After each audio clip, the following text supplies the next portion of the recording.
আসসালামু আলাইকুম, আমি সহকারী অধ্যাপক লিভার বিশেষজ্ঞ ডাক্তার মোহাম্মদ সাইদুল হক এই মুহূর্তে একটি প্রশ্ন নিয়ে আপনাদের সামনে উপস্থিত হয়েছি। বেশি বেশি গ্যাসের ওষুধ খাওয়া কি ঠিক? হ্যাঁ, বেশি বেশি কোনো কিছুই কিন্তু ঠিক নয়, সেটি ওষুধই হোক বা যে কোনো কিছুই হোক। অর্থাৎ ওষুধ যেহেতু একটি আমাদের দেহের মধ্যে কাজ করে এবং ওষুধের পার্শ্ব প্রতিক্রিয়া রয়েছে, তাই যে কোনো ওষুধই হোক না কেন সেটি কোনোটি বেশি বেশি খাওয়া ঠিক নয়। গ্যাসের ওষুধ হলো সেটি বেশি খাওয়া কিন্তু ঠিক নয়।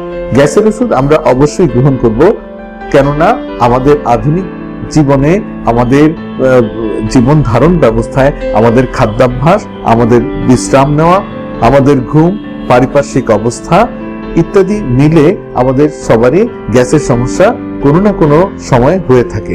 দেখা যায় শিশু থেকে বয়োবৃদ্ধ সবারই এই সমস্যাটি হয়ে থাকে এবং আমাদের কিছু না কিছু ওষুধ গ্রহণ করতে হয়। তাহলে আমরা অবশ্যই ওষুধগুলো গ্রহণ করব এবং চেষ্টা করব একজন অন্তত রেজিস্টার্ড ফিজিশিয়ান অর্থাৎ MBBS পাস করা চিকিৎসকের পরামর্শক্রমে এই ওষুধগুলো গ্রহণ করতে। কেননা ওষুধে যেহেতু এগুলো এক ধরনের ওষুধ এবং এগুলোর অবশ্যই পার্শ্ব প্রতিক্রিয়া রয়েছে। পার্শ্ব প্রতিক্রিয়াগুলো হলো, যদি আমরা দীর্ঘমেয়াদে এই ধরনের ওষুধ অনিয়ন্ত্রিত মাত্রায় গ্রহণ করি সেক্ষেত্রে অনেকগুলো সমস্যা হতে পারে। এই গ্যাসের ওষুধের কাজ কি? এই গ্যাসের ওষুধের কাজ হলো আমাদের পাকস্থলীতে যে হাইড্রোক্লোরিক অ্যাসিড অর্থাৎ বিশ্বে অন্যতম শক্তিশালী যে অ্যাসিডটি রয়েছে তার ব্যবস্থা রেখেছেন পরম করুণাময় অসীম দয়ালু আল্লাহ। অর্থাৎ আমাদের মুখ দিয়ে আমরা যে খাবারগুলো গ্রহণ করি সেই খাবারের সাথে অনাকাঙ্ক্ষিত যে রোগ জীবাণুগুলো রয়েছে সেগুলোকে ধ্বংস করাই এই হাইড্রোক্লোরিক অ্যাসিডের কাজ।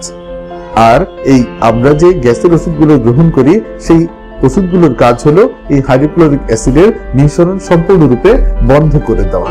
যদি আমরা দীর্ঘমেয়াদে অনিয়ন্ত্রিত মাত্রায় এই ধরনের গ্যাসের ওষুধ গ্রহণ করি তাহলে যেটি হয় সেটি হলো আমাদের পাকস্থলীতে এই হাইড্রোক্লোরিক অ্যাসিডের নিঃসরণ সম্পূর্ণরূপে বন্ধ হয়ে যায়। এর ফলে আমাদের গৃহীত খাবারের সাথে অনাকাঙ্ক্ষিত রোগ জীবাণুগুলো অনায়াসে আমাদের পাকস্থলী পার হয়ে আমাদের ক্ষুদ্রান্ত বৃহদান্ত্রে পৌঁছে যেতে পারে এবং সেখানে যে আমাদের খাবারের পরিপাক, বিপাক, শোষণ এবং পুষ্টি গ্রহণের যে কাজটি রয়েছে সেগুলো ব্যাহত হয়।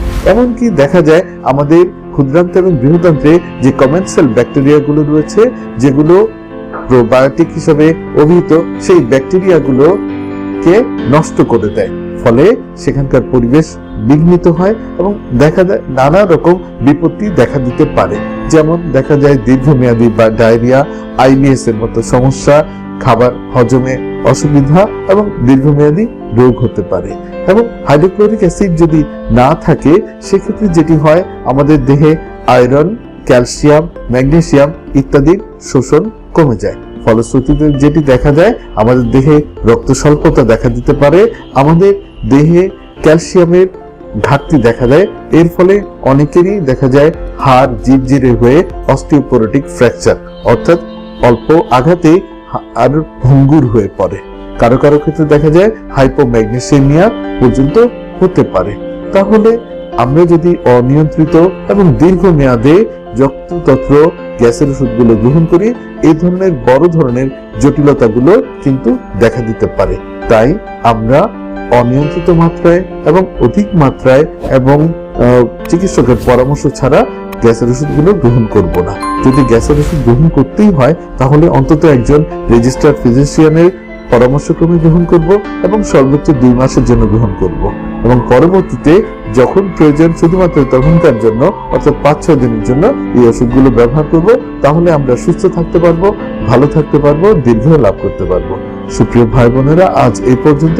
পরবর্তীতে আবারও দেখা হবে। ততক্ষণ আমার ফেসবুক পেজ, ইউটিউব, লিঙ্কডইন, ইনস্টাগ্রামের সাথেই থাকুন। অনেক স্বাস্থ্য বিষয়ক তথ্য জানতে পারবেন। আশা করি ভালো লাগবে। সবার দোয়া চেয়ে বিদায় নিচ্ছি। আল্লাহ হাফেজ।